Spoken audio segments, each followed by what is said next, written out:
Daşta örekdeki işlep beren Müslüman doğrulumuzdan sonra bolugly 5 vakit namazın vaktinin hakkında. Haçan vakti giydiye, haçan vakti çıkıyor diye. İşlep beren Müslüman doğrulumuz var. Şiraz'da, Tehran'da, İsfahan'da, Oğat-ı Şeriye ehli sünneti biz ne yapar bilmeli? Ağzımda sonra oluyat. Ağzımda bekleme oluyat bir de bir ulaqam bir iş oluyat. Dikkat Müslüman doğrulumuz. Min işi beter anlatacak. Bir bernami Android terrahi olugly ehli sünnet ve cemaat Hanefi mezhebin ulemalarının onundan şu Khurasan'ın ulemalarının onundan benamı Şems-i Mutahher diye. Beter bir calik bernama, kısmeti tenzimatı var. Her kim şunu girip şehrin intikab etti, ustan intikab etti, dakikan tanga 5 namazın vaktini dakik elam ettir Müslüman doğru. Adan çektirecek olan, adan çektirip başa vertin. Ne kadar içinde imkanat koyupturlar. Ne kadar var suretini yağdayları koyuptur Müslüman doğru. Elbette bir daha dikkat edin öyle. Şu bernami Android var, akimsiz istifade edinizde, suretinde kullanınızda dangatmalı olanda bir 5 dakika berdak ağzını bekleyin. Ama falan daqiqada, 40 daqiqada, 4'ten 40 daqiqa geçen dangatyan olsa, sonra nemedin 35'te ağzını bekleyin, ihtiyat edin. Ağzını açmalı olanda falan daqiqa diyen olsa bir 2 daqiqa anlayık şunu geçirip de suretinde inşallah taala ağzını açsanız beter kavula bir anlatacaklar yani. Ve sayedin her yerde işlep veren olsanız, her yerde işlep veren olsanız başardığından eğer şu tağda ehl-i sünnet vel cemaatın adan çekilmeyen olsa hetmin bir de bilin adan çekin. Bu başardığından cemaat edin. Bir işlep verensiz olurlar.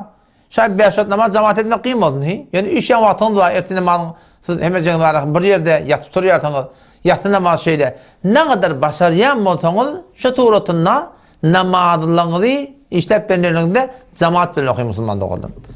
Çünkü beter muhim zat yani. Çünkü Peygamber Aleyhisselam aydıptır. Hayatı bir yerde 3 adam olsa deyiptir. Şu 3 adam olup namaz cemaat etmesele şeytan şu da musallet olur diye. Şeytan şu da musallet olur diye. O zaman şu daydan gerekli ki her yerde işlep veren mutlak. Hayatı bir yerde olsun, yarım başında olsun. Adam eslinmeyen mi? Haydi bir adam çek hakanım şu tuğratında bırakayım. Cemaat edip olsa adan çekenine şu taş devletteki dağ, dümen, çöp, çalan haydi bir da eşleyen olsa eti kıyamet ucundan himmeti şayetçilik verecek diye Allah Teala'nın yanına keşke ten benden şeref surasını yekeledi, ten Habibiniz forum iman getirini yani ıgrar etti deyip diye.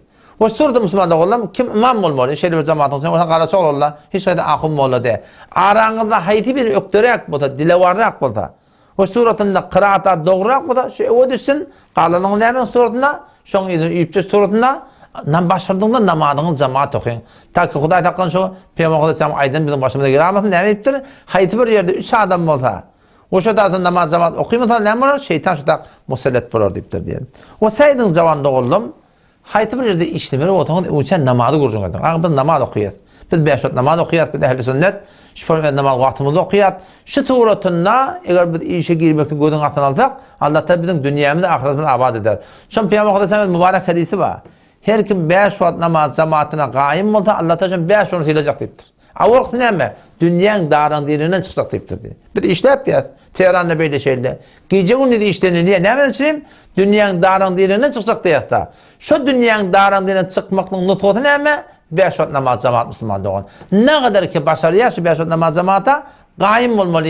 7 kat atman, 7 kat yer yaradan Allah Teala'nın bir adan çekip tekbir edip başardığımız namaz cemaat kurup namaz cemaate koşup Allah'tan ullasan Allah da tenem edecek. Seni ullar Müslüman doğan. Hem dünyada hem ahirette. 5 vakit namaz cemaatın bereketinden ağır olsa dünyanın darın dirinden mi çıkacak? İnerken bir kabir okuyacaklar.